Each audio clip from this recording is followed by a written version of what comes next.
Yes, good morning to all of you. We were doing the exercise of this chapter, gravitation. Now the next question is,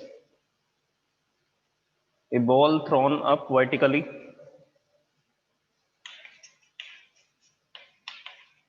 a ball thrown up vertically returns to the returns to the thrower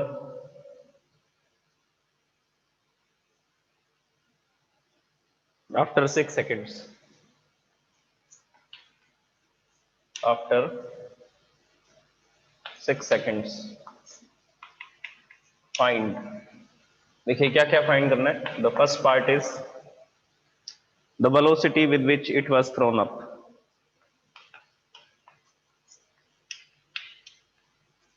The velocity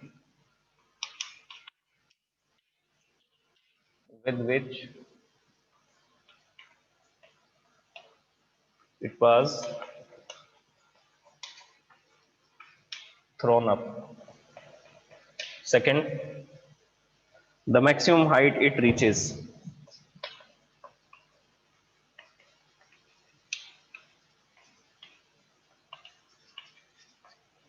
The maximum height it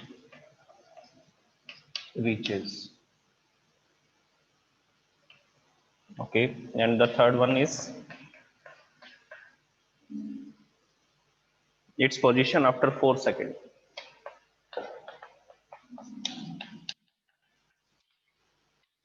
Its position after 4 seconds. 4 second के बाद इसकी position बतानी है. अब देखिए question में क्या क्या गिवन है, पहले उसको देखते हैं डायग्राम में. देखिए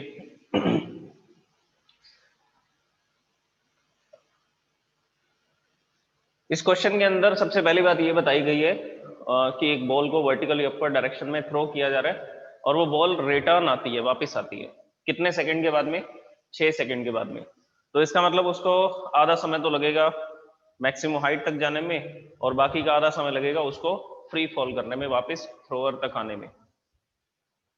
तो इसने तो 6 सेकंड बता रखा है, तो इसका मतलब इसको मैक्सिमम हाइट तक जाने में 3 सेकंड लगेंगे और जब ये फ्री फॉल करेगी तब भी 3 सेकंड के लिए फ्री फॉल करेगी. तो इन चीजों को हम लोग डायग्राम में लिख देते हैं.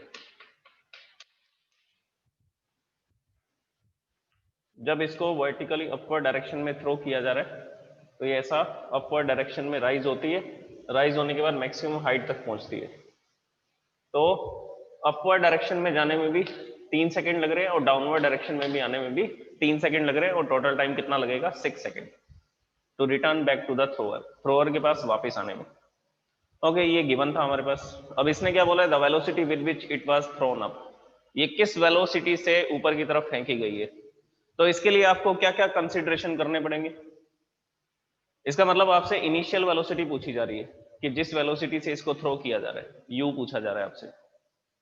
ओके, और हमें पता है कि मैक्सिमम हाइट पर जाकर के इसकी जो फाइनल वेलोसिटी है वो क्या हो जाएगी? वो 0 हो जाएगी. एक तो आपको इनिशियल वेलोसिटी फाइंड करनी है. This is not given. ये आपसे पूछी जा रही है कि किस वेलोसिटी से इसको ऊपर की तरफ थ्रो किया जा रहा है और फाइनल वेलोसिटी 0 होगी. कब 0 होगी? जब ये मैक्सिमम हाइट तक पहुंच जाएगा. तो हम उस हाइट को यहां पर लिख देते हैं h से.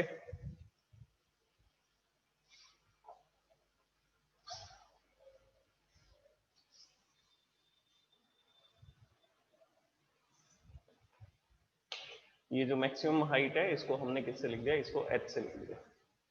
तो जब ये ऊपर की तरफ जाएगी, मैक्सिमम हाइट तक जाएगी, तब भी h डिस्प्लेसमेंट ट्रेवल करेगी और जब ये यहां रुक करके फिर से नीचे की तरफ गिरेगी तब भी h डिस्प्लेसमेंट ही ट्रेवल करेगी. ओके, तो सबसे पहले हम इसको सॉल्व करते हैं. The velocity with which it was thrown up, ये किस वेलोसिटी से ऊपर की तरफ फेंकी गई थी. देखिए इसको 9.8 की वैल्यू से भी सॉल्व किया जा सकता है. जी की वैल्यू जो लेनी है 9.8, 10 से करेंगे तो 10 से भी हो जाएगा और दोनों से ही सही माना जाएगा, दोनों से ही कर सकते हैं आप.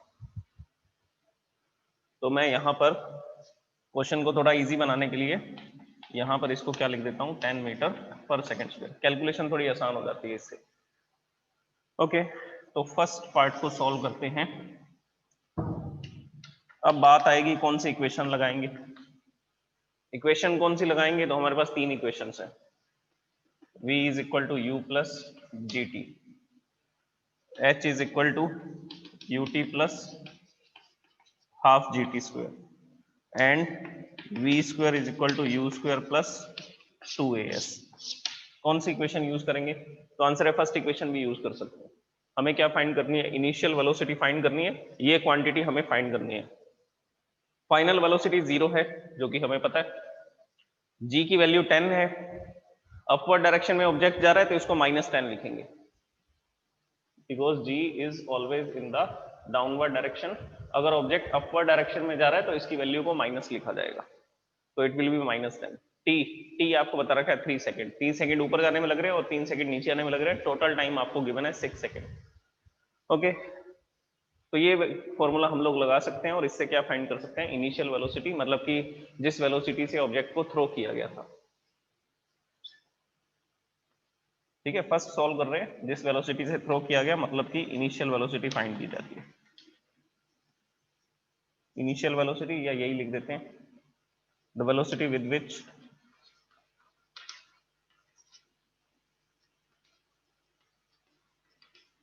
the object was thrown, the object was thrown, object मतलब कि जो बॉल है,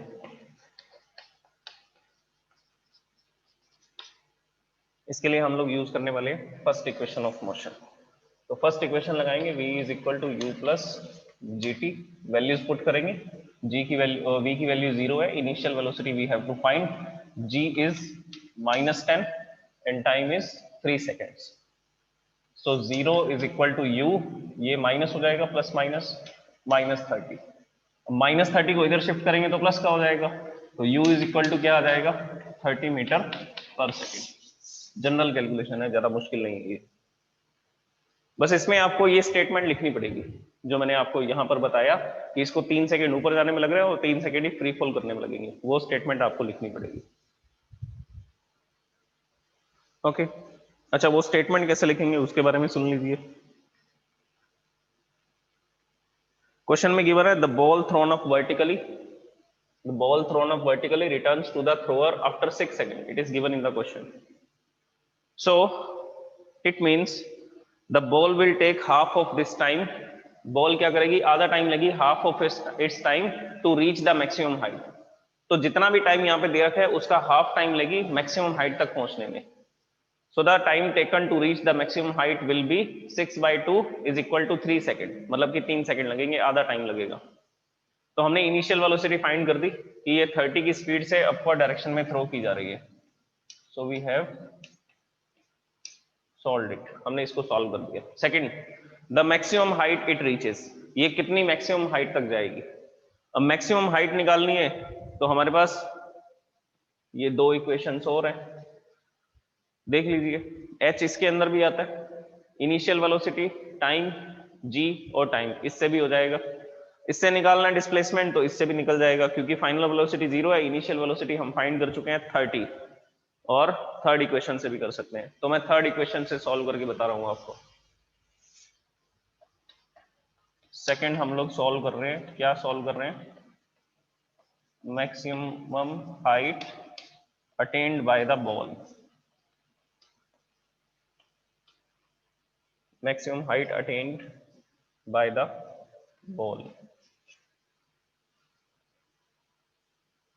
ओके, तो मैक्सिमम हाइट कितनी अटेन हो रही है, कितनी ये रीच कर रहा है, तो उसके लिए हम लोग थर्ड इक्वेशन लगा रहे हैं, v square is equal to u square plus 2gh। Values put कर दीजिए, फाइनल वेलोसिटी 0। इस केस में जब ये नीचे से ऊपर की तरफ जा रहा है, मैंने सिर्फ उसका डायग्राम बनाया है, जब ये ऑब्जेक्ट नीचे से ऊपर जा रहा है मैंने सिर्फ उसका डायग्राम बनाया है और सिर्फ उसी का ही टाइम लिख रहा हूं मैं, 3 सेकेंड। मैक्सिमम हाइट तक पहुंचने में जो टाइम गिवन है वो है 3 second. Okay, initial velocity we have solved it, हमने इसको सॉल्व कर लिया है, 30 आया था ये, तो 30 स्क्वायर हो जाएगा प्लस 2, g की वैल्यू -10 लिखी जाएगी, और h we have to find, और ये हमें फाइंड करना है। सॉल्व कीजिए, क्या होगा, 0 इज इक्वल टू 30 स्क्वायर करेंगे, so it will be 900, plus minus ये माइनस हो जाएगा, so it will be 2 into 10 20 और h 20h, ये माइनस 20h को इधर ले आओ, तो इस साइड में इसको शिफ्ट करेंगे तो ये हो जाएगा 20h is equal to 900, h is equal to 900 divide by 20, इसको यहां पे लिखते हैं।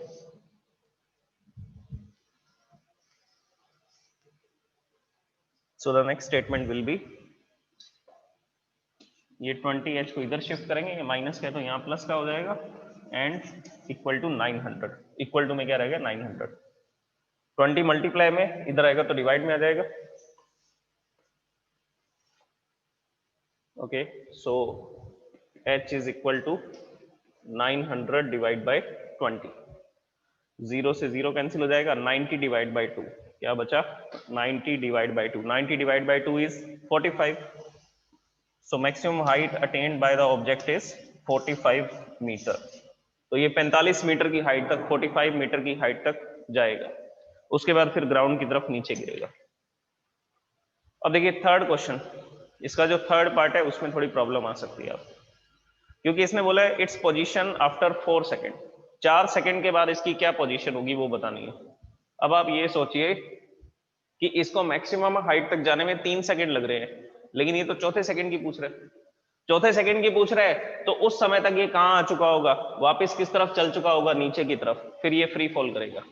तो थर्ड केस के लिए हमें डायग्राम को चेंज करना पड़ेगा, थर्ड केस के लिए हमें डायग्राम को चेंज करना पड़ेगा, और इसने पोजीशन पूछी है 4 सेकेंड के बाद, 4 सेकेंड के बाद पोजीशन पूछी है, तो 3 सेकेंड तो हमें पता है कि यहां तक जाने में लग जाएंगे इसको, अब 3 सेकेंड यहां लग गए, अब इसके बाद ये फ्री फॉल करेगा, तो मतलब कि 1 सेकेंड तक जब ये नीचे गिरेगा तब आपको इसकी पोजीशन बतानी है। 3 सेकेंड हाइट तक जाने में लगे और 1 सेकेंड वापिस आने में, तो टोटल कितना टाइम हो जाएगा, टोटल हो जाएगा 4 सेकेंड्स। अभी आप इसका स्क्रीनशॉट ले लीजिए, फिर मैं थर्ड पार्ट इसका सॉल्व करता हूं। ओके, तो सबसे पहले डायग्राम को चेंज करेंगे हम लोग।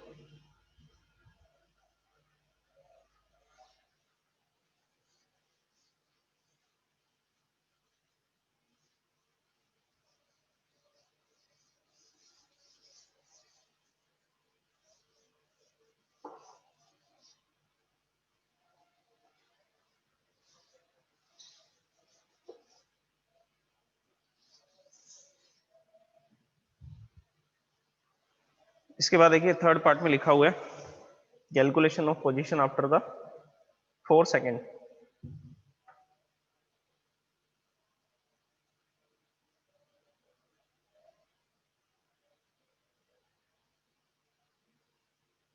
ओके, देखिए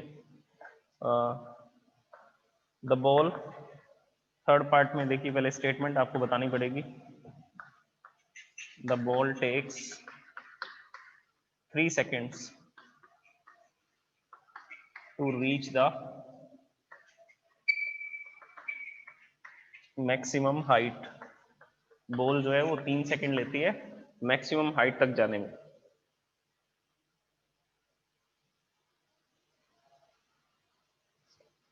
आफ्टर दैट, इसके बाद the ball falls freely towards the ground,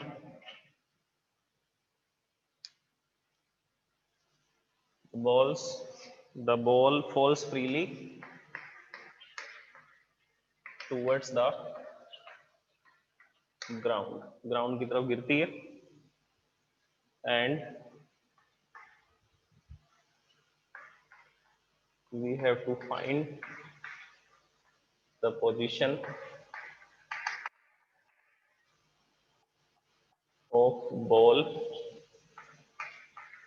after 1 second of the free fall, after 1 second of the free fall, free fall के 1 सेकेंड बाद की पोजीशन बतानी है। और तब तक टोटल टाइम कितना हो जाएगा, 3 सेकंड तो इसको ऊपर जाने में लगेंगे और 1 सेकंड नीचे आने में लगेगा, तब तक टोटल टाइम 4 सेकंड हो चुका होगा। ओके, तो ये स्टेटमेंट हम इसमें लिख देंगे। अब हम लोग इसकी पोजीशन फाइंड करना चाहते हैं। अब डायग्राम देखिए, डायग्राम को भी तो चेंज करना है आपको। इसमें अब डायग्राम बताएंगे हम फ्रीली फॉलिंग बॉडी का। अब हम लिखेंगे कि ऑब्जेक्ट यहां से नीचे की तरफ गिरने वाला है, ऐसा फॉल होगा, और इसको यहां तक आने में कितना टाइम लगेगा, तो आंसर है 3 सेकंड। इसको लिखने की जरूरत नहीं है कि टोटल टाइम कितना लगेगा, क्योंकि हमें आफ्टर 1 सेकंड का बताना है। जो जो बातें लिखने वाली हैं वो हम यहाँ लिख देते हैं। इस केस में, इस पोजीशन में जब ये फ्री फॉल कर रहा है तब इसकी इनिशियल वेलोसिटी 0 होगी, क्योंकि जब ये मैक्सिमम हाइट पर पहुंचेगा तब ये किस में आ जाएगा, तब ये रेस्ट में आ जाएगा। रेस्ट में आने के बाद ये डाउनवर्ड डायरेक्शन में गिरेगा, तो इनिशियल वेलोसिटी इसकी 0 होगी। फाइनल वेलोसिटी की हमें जरूरत पड़ेगी नहीं, क्योंकि हम सेकंड इक्वेशन से सॉल्व करेंगे इसको। पोजीशन निकालनी है ना, तो फर्स्ट इक्वेशन से तो होगा ही नहीं, उसमें फाइनल वेलोसिटी आती है, और फाइनल वेलोसिटी जिसमें आएगी वो इक्वेशन हम नहीं लगाएंगे। फाइनल वेलोसिटी हमें पता नहीं है, वैसे कर सकते हैं पता, लेकिन उसकी जरूरत नहीं पड़ेगी। ओके, और जी की वैल्यू जो है वो कितनी लिखी जाएगी, जो जी की वैल्यू है वो लिखी जाएगी +10 मीटर पर second square. So the value of g will be +10 meter पर सेकेंड स्क्वायर, क्योंकि जिस डायरेक्शन में इसका मोशन हो रहा है उसी डायरेक्शन में gravitational force, gravitational acceleration work करेगा। तो बस ये चीजें गिवन है, इनिशियल वेलोसिटी और जी की वैल्यू आपको गिवन है। अब इसके लिए हम लोग क्या करने वाले हैं, अच्छा एक चीज और आपको बता रखी है कि आफ्टर 1 सेकेंड, तो यहां से यहां तक अगर 1 सेकेंड का टाइम हो चुका होगा तो यहां पर आपको इसकी पोजीशन बतानी है। तो टी आपको गिवन है आफ्टर 1 सेकेंड, तो हम लोग लगाएंगे सेकेंड इक्वेशन। फर्स्ट इक्वेशन से नहीं होगा, डिस्प्लेसमेंट निकालना है। थर्ड इक्वेशन से भी नहीं होगा। थर्ड इक्वेशन से क्यों नहीं होगा, क्योंकि थर्ड इक्वेशन में v square is equal to u square plus 2gh आता है। v स्क्वायर मतलब फाइनल वेलोसिटी पूछी हुई है, और फाइनल वेलोसिटी हमने यहाँ पर कहीं भी लिखी नहीं है, तो सिर्फ सेकेंड इक्वेशन ही बचती है जिससे हम लोग इसको सॉल्व कर सकते हैं, ut plus half gt square. अब इस केस में पोजीशन हमें निकालनी थी, डिस्प्लेसमेंट निकालना था, तो मैं इसको h ना लिख करके क्या लिख दूंगा, s लिख दूंगा, डिस्प्लेसमेंट। ओके, इनिशियल वेलोसिटी 0, जब ये गिरना शुरू करेगा तब इसकी वेलोसिटी 0 होगी, जैसा कि डायग्राम में लिखा गया। टाइम आफ्टर 1 सेकेंड, तो ये हमने पुट कर दिया यहाँ पे, हाफ, g की वैल्यू कितनी है +10, T square, T is given 1 second, और 1 सेकेंड का क्या कर देंगे, स्क्वायर कर देंगे। इसको सिंप्लीफाई करते हैं, ये 0 × 1 ये 0 हो जाएगा, इसको लिखने की जरूरत नहीं है। ये 1/2, ये यहाँ पर 5 आ जाएगा, तो एक तो यहाँ पे 5 बच जाएगा, और 1 स्क्वायर का मतलब है ये 1 ही हो जाएगा, तो डिस्प्लेसमेंट कितना आएगा, 5 मीटर। अच्छा, ये 5 मीटर कहाँ से आया, ये 5 मीटर आया टॉप से। जब ये यहां से गिरना शुरू करेगा और इस डायरेक्शन में जाएगा, तो 1 सेकेंड बाद ये 5 मीटर का डिस्प्लेसमेंट ट्रेवल कर चुका होगा, 5 मीटर का डिस्टेंस कवर कर चुका होगा ये, तो ये 5 मीटर नीचे गिर चुके हैं आफ्टर 1 सेकेंड, आफ्टर 1 सेकेंड। तो ये जो डिस्प्लेसमेंट गिवन है, ये देखो, ये हमने डिस्प्लेसमेंट निकाला है। डिस्प्लेसमेंट से आपको पोजीशन लिखनी पड़ेगी फ्रॉम द टॉप, टॉप से इसकी पोजीशन कितनी होगी 5 मीटर, और बॉटम से इसकी पोजीशन कितनी होगी, अभी हमने इसकी हाइट फाइंड की थी 45 मीटर। अभी हमने इस क्वेश्चन के अंदर हाइट फाइंड की थी कि मैक्सिमम हाइट कितनी होती है, तो ये मैक्सिमम हाइट यहां तक जाता है, कितने मीटर की डिस्टेंस तक जाता है, 45 मीटर की डिस्टेंस तक जाता है, मैक्सिमम हाइट ट्रेवल करता है। ओके, तो अगर ग्राउंड से इसकी पोजीशन बतानी होगी तो कितनी बताएंगे, यहां लिख देता हूं मैं, पोजीशन फ्रॉम ग्राउंड, ग्राउंड से इसकी पोजीशन होगी 45 - 5 40 मीटर। मैक्सिमम हाइट 45 मीटर तक गया था, 1 सेकेंड बाद 5 मीटर नीचे आ गया, तो मतलब ग्राउंड से इसका जो डिस्टेंस होगा वो 40 मीटर होगा, और टॉप से इसका जो डिस्टेंस होगा वो 5 मीटर होगा। तो दोनों तरह से इसको लिखा जा सकता है, क्योंकि इसने डिस्प्लेसमेंट नहीं पूछा था, इसने बोला था पोजीशन। पोजीशन, तो ग्राउंड से पोजीशन बता दी मैंने, 40 मीटर की हाइट पर है ये। Okay, so this was the question. Okay, तो आपकी एक्सरसाइज तो कंप्लीट हो चुकी है, चैप्टर भी कंप्लीट है ये। अब कुछ क्वेश्चंस हैं, वो क्वेश्चन मैं आपको देता हूँ सॉल्व करने के लिए। Extra questions. इसके अलावा हमें वो मून का टॉपिक डिस्कस करना है कि जो मून है वो फ्रीली फॉलिंग बॉडी होती है, कैसे होती है वो हम डिस्कस करेंगे नेक्स्ट क्लास में। अभी मैं आपको कुछ क्वेश्चंस दे रहा हूं, वो क्वेश्चंस आपको ट्राई करके देखने हैं, सॉल्व करने हैं।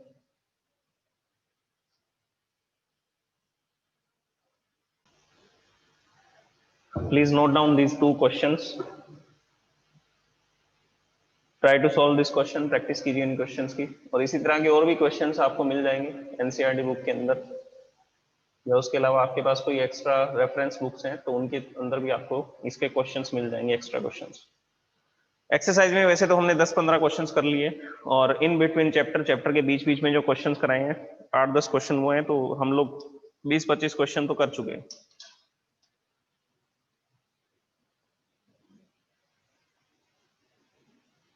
Okay, thank you so much.